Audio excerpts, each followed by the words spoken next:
मित्र हो, कुठलीही वाईट घटना घडली की आपली राजकीय पोळी भाजून घेण्यासाठी अनेक नेत्यांच्या तिथं उड्या पडत असतात. उड्या वाईट घटना तर रोज अशा असंख्य घडतायत, आपल्या आजूबाजूलाही घडतायत. पण नाही, ज्या घटनांना अधिक प्रसिद्धी मिळते, ज्या घटनांची अधिक चर्चा होते, सगळ्यांचं लक्ष जेव्हा या घटनेकडे लागलेलं असतं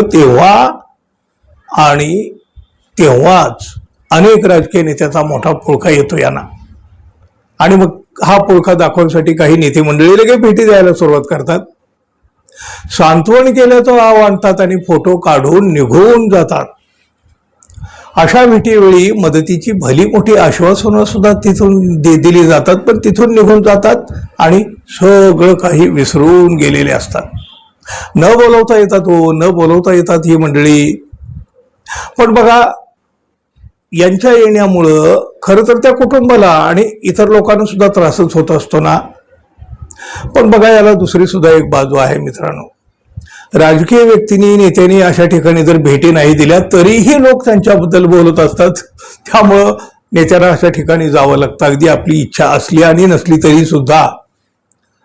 नरसापूरच्या घटनेनं महाराष्ट्र हादरला, मानवी मन गलबलून गेलं. एवढ्याशा चिमुरडीवर अत्याचार करून भीमराव कांबळे नावाच्या 65 वर्ष वयाच्या नराधमानं तिचा जीव सुद्धा घेतला. एका लाडक्या लेकीच्या पित्याची काय अवस्था झाली असेल.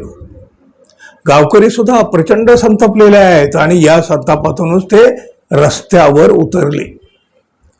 स्थानिक आमदार शंकर मांडेकर यांच्यासह माजी आमदार संग्राम थोपटे यांनी ग्रामस्थांची भेट घेतली. त्यानंतर खासदार सुप्रिया सुळे, आमदार रोहित पवार हे देखील घटनास्थळी दाखल झाले. त्यांनी कुटुंबियांची, नागरिकांची भेट घेतली, सांत्वन केलं.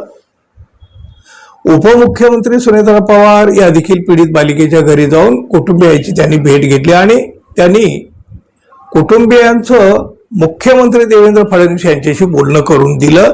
आणि मग मुख्यमंत्र्यांनीही नराधमाला कठोर शिक्षा देण्यासाठी किंवा पूर्ण ते सगळं होण्यासाठी आपण सहकार्य करू वगैरे वगैरे असं काही आश्वासन दिलं. पण त्यानंतर सुद्धा काही नेते या कुटुंबाच्या भेटीला निघालेले होते.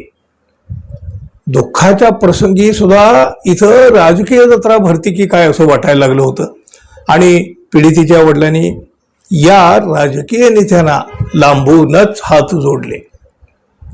बरेचसे राजकारणी मंडळी सांत्वन करण्यासाठी आणि भेटीसाठी येत आहेत. मात्र जोपर्यंत माझ्या मुलीला योग्य तो न्याय मिळत नाही, त्या नराधमाला फाशी होत नाही, तोपर्यंत एकाही राजकारण्यानं माझ्या घरी आम्हाला भेटायला येऊ नये, ही माझी विनंती आहे.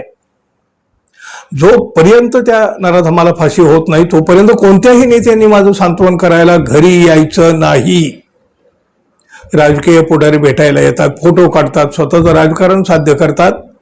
मात्र माझ्या मुलीला न्याय मिळणं महत्वाचं आहे असं म्हणत मुलीला न्याय मिळेपर्यंत कोणत्याही नेत्याला भेटणार नाही असं सुद्धा या पीडित मुलीच्या वडिलांनी सुनावलेलं आहे. खरं आहे ना, त्यांचं खरं आहे. सध्याच्या घडीला त्यांना हवा आहे तो फक्त न्याय. या कोरड्या भेटी आणि खोट्या खोट्या सांत्वनातून त्या पित्याला काय मिळणार आहे. न्याय देण्याच्या बाता सगळेच मारित असतात, पण प्रत्यक्षामध्ये न्याय मिळतो का. आता या पीडित कुटुंबाला मित्रमंडळीचं सांत्वन पर फोन येत आहेत, कोणी भेटायला येत आहे, नातेवाईक मंडळी प्रत्यक्ष भेटून या कुटुंबाला धीर देत आहेत. पण त्यांना मज्जाव नाही केला या पीडित मुलीच्या वडिलांना. फक्त आणि फक्त राजकीय व्यक्तीनं आमच्या कुटुंबाला भेटायला येऊ नये अशी विनंती पीडित मुलीच्या वडिलांनी केली. मित्र हो, या विनंतीला खूप काही अर्थ आहे. काहीही वाईट न बोलता ते खूप काही बोलून गेले आहेत. मित्र हो, अशा वेळी राजकीय व्यक्ती ज्या भेटी देतात, सांत्वना करतात आणि मदतीचं आश्वासनं देतात, राजकीय व्यक्तींच्या अशा भेटीबद्दल तुम्हाला काय वाटतं हे मात्र जरूर सांगा. आणि आपण अजून आपल्या चॅनलला सबस्क्राईब केलं नसेल तर कृपया सबस्क्राईब करावं ही अपेक्षा आहे. धन्यवाद. पुन्हा भेटू. नमस्कार.